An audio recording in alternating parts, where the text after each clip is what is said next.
Alright, we started, and what is this? Just another, update, basically. What is this? This is July... Let's call this update or not number... June 5. 28th, 2025. We're gonna call it update number 5 about, what's going on. And Yeah, and we're going to hit on here. I'll go ahead and put a list up there in case, I don't know, you want to skip ahead. Talk a little bit about freestyle, talk a little bit about some of these other tournaments that you did, your time with Coach Seth, camp. We'll definitely have to talk. I went to Colorado. Spend some time on camp, the elementary summer duel, summer pride, and then just kind of your expectations of what's coming up, and really a reflection on, we've been here a year now. We've been here just over a year and almost a month. Yeah. So... Oh, also, I got my braces off last Wednesday. Oh, well, so, hey, what do you know? He's got his braces off. Yeah. So, yeah. Last video you posted was about Adidas Nationals. Well, the matches. And then the update before that was the actual, update of Adidas and stuff. Okay, gotcha. And then Union getting hurt and, that stuff. Yeah, had that freestyle tournament where you went 2-2. You went 0-2 at the first one, then 2-2, and injury to your knee, and almost beat that one kid. Yeah, Okay, so I also visited Colorado. That wasn't for Colorado camp. Just went and visited friends, and that was during the Fargo qualifier, Southern Plains duels. And I had a friend who went, and he was looking at my bracket. There were only 6 kids in my bracket, and he said I'd probably beat. There was more than 6 kids. I looked at it. There were. Yeah, it was a solid, at least 16-man bracket. Oh. Well, I remember they said that. You said that, and I went and looked at it, but I never talked about it. But it was hardly anyone from Oklahoma. Yeah. It was kids from other states. But anyways, they were saying what about it? He was saying that, I probably could have had a good chance at qualifying. I think so. So, missed that opportunity. Was it worth it? Colorado? It was worth it. How'd you do? Because you wrestled some of your... I'm not talking about the camp. I know. You wrestled some of the guys. Oh! Your teammates. Okay, yeah. So, I went up there and went to, did a little, open practice with a couple of our guys. And, I low-key whooped on one of my friends. And then another guy who's... How old's Matthew? He's going to be... You're younger than you. He's going to be 8th grade, right? Wait. Oh, is he 2 years younger than you? Yeah. I think you're right. Yeah, I think he's going to be 8th grade. Yeah, so, before I left, he's actually a stud wrestler. He was on Colorado's national team and went to Pennsylvania for their duels. And then he, pulled his groin or something. And, yeah. But he's actually, a stud. And, before I left, me and him kind of went back and forth and stuff. But now it's, I'm just beating on him more. And then Jackson, this is another guy who... when we did it, we were scrapping and stuff. He still got the best of me, but honestly, I wasn't wrestling too great because elevation, I was getting really tired. It was still more of a mental thing. I will say one thing, which we'll have to talk about that as far as the camp stuff. Another thing with the channel is it's all mental for me. It's yeah, I struggle making the videos because mentally I kind of don't want to. I will admit, but it's I need to. So. Well, what is our purpose of it? What's your get recognition. Just kind of get out there. This is a part of your recruiting process. If anyone actually even watch these. Yeah. All two. Also, guess my weight now. I am 145. I wrestled 26 for the season. He's trying to look like his daddy. I'm gonna be 138 probably for this upcoming season. So, yeah. So and so you started to see some success in freestyle. Went to Adidas Nationals, and then there was a Edison tournament, which was folk style and freestyle, which that one ended up being it was a 5-man round robin. It's kind of like a practice. 3 of them were your teammates, and only one other guy from somewhere else. But Tag. Oh yeah, Tag. He lat dropped you for 4 right away. Then you, I think you got a reversal, made it 4-1. Then you came back to your feet. Then you got a single, and he did a cutback on you and got another 4, and he was up 8-1. And then after that, I think you ended up I ended up teching him. 18-8. Yeah. So, but anyways, it was just kind of fun to see him get challenged a little bit and have to kind of come back from it. And so you won that, and then you've been working with Seth. So what do you have any? Kind of feel like you have any new insights with Seth? You know? Oh yeah. So with Seth, it's like we're going over some new, not really new moves, but like reviewing stuff because it was actually been a while since we talked to him because we've been busy. But we were working more on ankle picks and stuff, and he started talking about, like, with David Taylor, he doesn't really hit ankle pick that much. It's always, like, a cross pick, and, like, he's always going to the other, like, side, and, like, yeah. In fact, he also invited me to go rock climbing with him last week, but then we went to Arkansas and visited family. Right. So. Oh, I wonder if he's going tonight. Today's Saturday. Oh, shoot. Okay. Yeah. Never mind. Anyhow, so Seth, and then so we went to camp. Oh yeah, Colorado camp. The Rocky Mountain Wrestling Camp. Yeah. Supposedly the longest 8-day camp. longest camp in the nation. Really? Longest running camp in the nation is what I heard. Yeah. Oh. And actually, it's technically 2 camps. There's 2 4-day camps, and we did them back to back. So we had the technique camp. Technically 3 camps, but we only. Well, we didn't do the 3rd camp. Yeah. We just did 2 camps back to back. Technique competition camp, which I really like. Get a lot of great.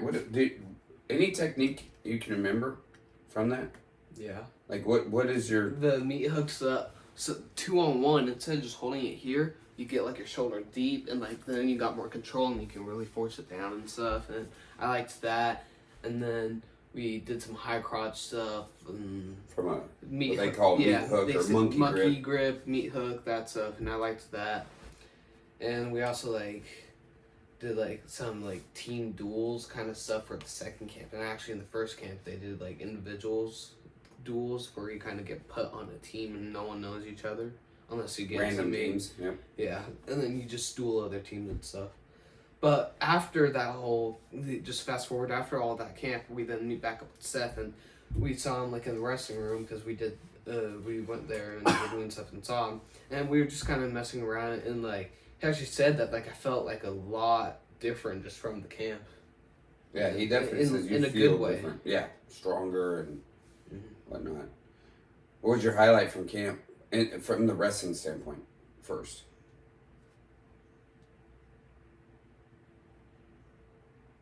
Do you have a highlight? No, not really. I just liked it all. I liked all the wrestling. Okay, here's how cool that is. Like, here's how cool that he doesn't have a highlight from camp. Oh. He pinned a kid that took 2nd at state, 2A, from Meeker. He just went out there and wrestled. It was a very close match.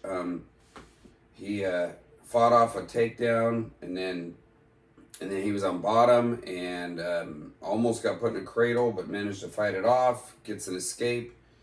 And then in the 3rd period, they were just a 2-minute, 1-minute period. So that 1-minute third period, he chose bottom. The guy fought for a little bit and then realized he needed to get a pull. You know, he needed to do let you up. So basically, let you up. Yeah. And then he took a sloppy kind of desperation shot, and Josh put the Ramos on him and pinned him. And then we found out afterwards that was, well, I knew during the match as it was going, and I told Josh afterwards. But then they had a rematch they had like a little individual tournament that 4th day. Yeah. And they wrestled in the finals, and he kind of got some revenge on you. Yeah. What do you got to fix? Defending cradles. The guy got 2 cradles on you. Yeah. But I didn't get pinned though. So. No, didn't get pinned, and you came back and you were still attacking on the attack afterwards, so it was good. I think if I'm right, you went 18-4 in your 22 matches that you wrestled. 17-4. You only wrestled 21 matches? No.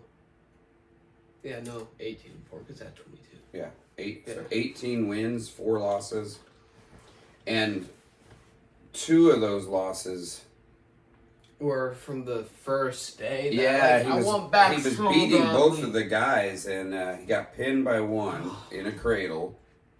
Or No. put in a cradle, something. No. How did he get pinned? Oh, he stepped over a whizzer. Yeah. He had a whizzer, and then he actually probably could have got away with it if he had sunk his boot in, which you don't step over whizzers, but some people do, and they can get away with it. Because I was trying to get the Ramos at the same time, and I don't know, I was getting too sloppy. So that one I screwed up on, and then so was that the first one I was winning by 4 or something, and 20 seconds left in the last period, and the guy got a good double in, got me, and then got me to my back, got the takedown in near fall. Yeah, cradle. Okay. No, just threw a half. Because I went and turned down and threw the half on. I have to watch that. Anyway, but then his I guess it would be the 4th loss was against a kid you wrestled from Colorado. Yeah. And I was excited. I didn't realize he was wrestling a kid that he had been beat a few times back in Colorado. Didn't get out of the first period. And Chance. He's at North Fork High School now. And I was all excited. I'm like, hey, it's Chance. It's a great Chance. And you're smiling to go out there. And then afterwards, what'd you tell me? He ended up losing 14-0. Yeah, I forced myself to smile. And I feel like whenever I know something and it's someone says, oh, it's this person or whatever, and I already know it, it's okay. And he's trying to hype me up, and I forced to smile, and I'm like, oh no. I wasn't really, it was the last day or something, I just wasn't feeling it too, and I wanted to go home. I was thinking about last day, finally get to leave, and all this stuff. So. Yeah, it wasn't the last day, but you still had the.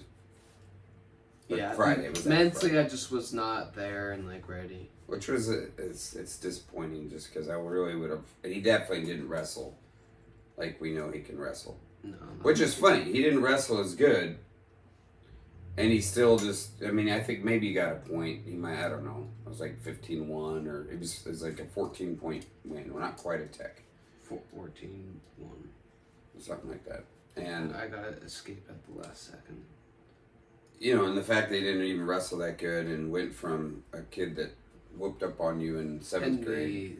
Every period. Yeah. First period. So, yeah, we gotta, that's what you said at the beginning. We gotta work on this thing. Because you gotta take advantage of every opportunity you have, right? Mm-hmm. We talked a little bit about how time, we're done, but the freshman year's long gone. Mm-hmm. We're coming in your sophomore year. By the way, just last night, I forgot about this. Just last night, I had a dream that you won state this year. That'd be awesome. And we were so locked in to just wrestling every match, just being in the moment, in that match, that when you won, it was all both of us. You were kind of just kind of going back to the middle, like another match, and I was kind of like, all right, good job, Josh. And you won by 4, so it wasn't a super close match, but it was, you were in control. And then all of a sudden we're like you freaking won state! I went over and started shoving you. It was kind of funny. Like the Adidas Nationals going into the finals. So. Right, yeah, when you won the semifinals at Adidas Nationals. And that's actually, I think, our formula that we got to keep is just wrestling each match. Just another match, I feel like that's kind of what you messed up on when it came to Chance. You were like, hey, it's Chance, and then you made it more than just another match. Yeah, probably. You're probably right. I think you're right. So. But if you can still treat it, and I agree with you what you're saying. But on the flip side, it's also man, what an opportunity! I get a chance to see where I'm at. I'm gonna go. Let's go. Let's do this. Especially if but you told me beforehand you had seen him and you were kind of psyched out. Yeah. Ahead of time. Yeah. Now, if I had known you were psyched out ahead of time, maybe it wouldn't have been a good thing to say. What I said, definitely. So that's that. Camp was great. Really was. Now you're starting to get a taste of being a coach a little bit. Yeah, so we're doing something called summer elementary school duels, and it's like, as it sounds, it's elementary school duels where I'm like a coach, assistant coach for like like 3 different elementary schools, and then Third, fourth, and fifth graders. yeah, and we coach them, our team, we coach our guys and this stuff, and then every Thursday, which are Monday and Tuesday nights, and then every Thursday we'll go and duel the other team and kind of see where they're at, and it's like lasts 4 weeks or so, and it's just ways to like help grow the sport in Bartlesville and get more kids in it, you know. Yeah. You said you see yourself coaching in the future. Yeah. Oh yeah, it's a lot different. Like, I was expecting it to be a little bit like easier to coach them, but like they have no clue. It is harder than people realize. And that might be, I mean, I have no idea who will be watching this, but man, if there's someone out there, a parent or whatever, give some of these youth coaches a break, man. It is not an easy sport to coach. I used to do. They do not understand it at all. Some do. Some catch up on it faster, but like some just can't. Like, well, I was a recreation director for 10 years, and we ran youth soccer, baseball, softball, basketball, and wrestling. I've coached football. You can get a parent and that knows nothing about soccer, get him out there and teach him some level of soccer. Mm-hmm. You cannot take someone who knows nothing about wrestling and throw them out with some kids and somehow they can come up with something to teach them about wrestling. Mm-hmm. You have to know wrestling to coach wrestling, and even then, it's still tough to coach. It is not an easy sport to coach. Because it's way more technical than people think. I mean, I think most people could probably go out there and do a little bit with basketball and soccer and baseball is a little more technical. I think that'd be a little bit tougher, but it's more well known, and so there's more availability. But boy, coaching wrestling is not easy. Mm-hmm. Coaching football, by the way, is not easy. Yeah, there's so many moving parts. So that's cool. And then Summer Pride. Summer Pride. Now we're doing. So it's explain not what Summer Pride. Yeah. I was just about to say, it's not what you're thinking. It's summer workouts, and they just say Summer Pride. I don't know why. So it's just workouts. It's workouts Monday through Thursday, and like lifting weights. It's like every sport can do it. There's like agility, flexibility, lifting heavy, or you can do low weight, high reps, high weight, low reps, that stuff. They do a whole bunch of stuff. And it's the football team does it. It's a fundraiser for them, but you got kids there that are just soccer players or basketball players. Yeah. And we got some, half dozen wrestlers that just do wrestling that are doing it. Yeah, it's just a good way to just get stronger over the summer, put in extra work. And lots of sprints. That's what they call their finisher. There's a lot of sprint stuff in the heat on the field. It sucks. But it's good. And that mental toughness. Mm-hmm. And it's funny because this past year I've gotten so used to just working and like doing all this stuff that now in the summer I get so bored. So like just today I got a yoga mat and just started doing my own thing. Like push-ups, sit-ups, squats, whatever. Just because like I need to do something now. I feel like just useless, kind of. I don't know. Yeah. Or like just get outside. So maybe you can do a little. Oh. What? You know what we should talk about? What? Bo Bassett is decommitted. Yeah, we do need to make sure you put that in the description. Bo Bassett. What was your thought? Were you stunned? I thought it was fake because a friend like sent me a thing about it, like on Instagram. And I'm like, no shot. And then I read more about it. And I'm like, this is actually real. And and then he's been at the farm, which is like a club for a wrestling club over in Stillwater, which is by OSU, and he's been like working there. And hanging out with Jack's Force. Yeah, and me and my dad have been thinking that he's gonna commit to OSU, and like other people are saying Penn State, but like Penn State, there's already so many people that like Bo would have to like go against. Like Marcus Blaze, he's a year older than Bo, so and they're like usually the same weight about. So he'll get a year in of college wrestling, and then Bo would come and like by now Marcus he's already like above Bo, but then he'd already be even further above him, and I like OSU a lot more because if he had stayed at Iowa, he wouldn't have probably achieved his greatest like thing because Iowa, they're not as they are technical because like they're college wrestling, but they're more mentality, all like and like go kind of stuff, and that's how Bo already is. So what was the point of him going somewhere at something he's already good at instead of fixing what he really needs, like Penn State or OSU, where they'll get him a system to work what he needs to do, like move to move and like all that stuff, you know? Yeah. And then there's not as many people for him to compete. Like, he'd be able to get started in the position faster. So we had this discussion when he first committed to Iowa with Seth Vernon, Coach Vernon, Mm-hmm. you know, and Coach Vernon felt like Penn State or OSU might have been a better fit because they tend to be more technical. They have systems that they coach in systems. You know, David Taylor being a product of Kel Sanderson. Kel Sanderson is a systematic coach and extreme. There's a reason they're so much further ahead of everybody else. And you know, he kind of thought it was a bad move from just a technical standpoint for Bo. Other people I talked with thought it was great because they wanted to see more parity, and they wanted to see, you know, Iowa's program elevate as well as after OSU's did this year, and you know, so that's not all about Penn State.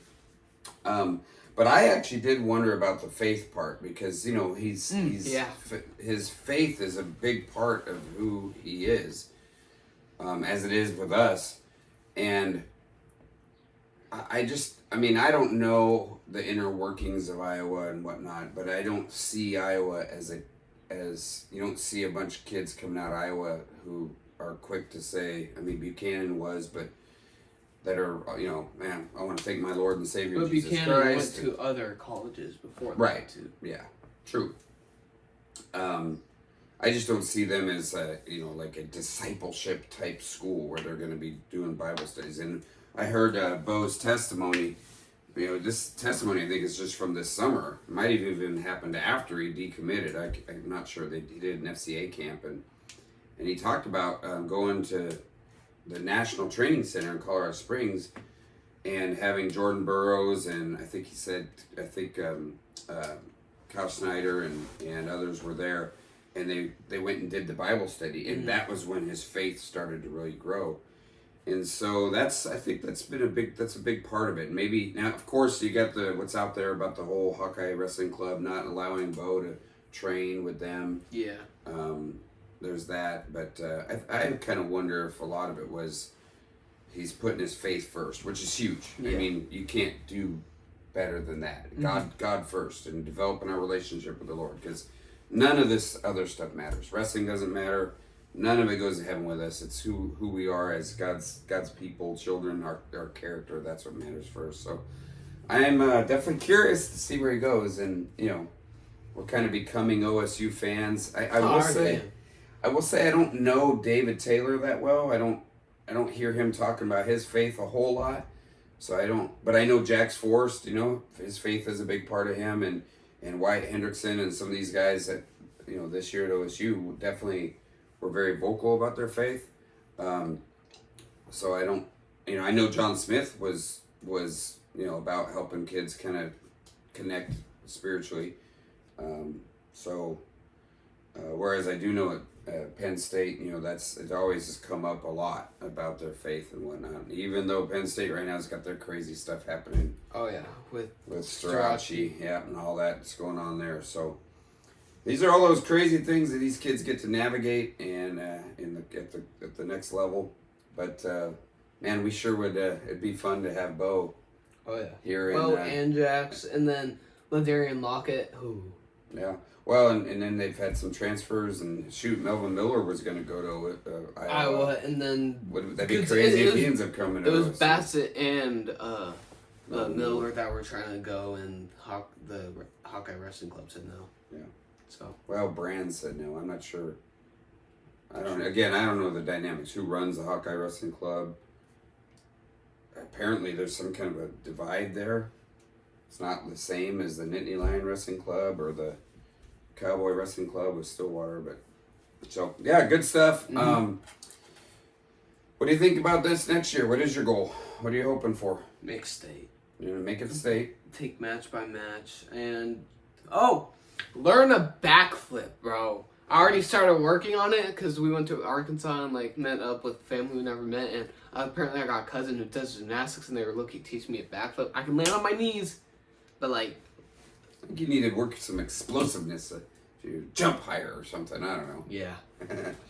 Yeah, that was kind of fun seeing him try to get his backflip going. Mm-hmm. Yeah, and so make it state. That's definitely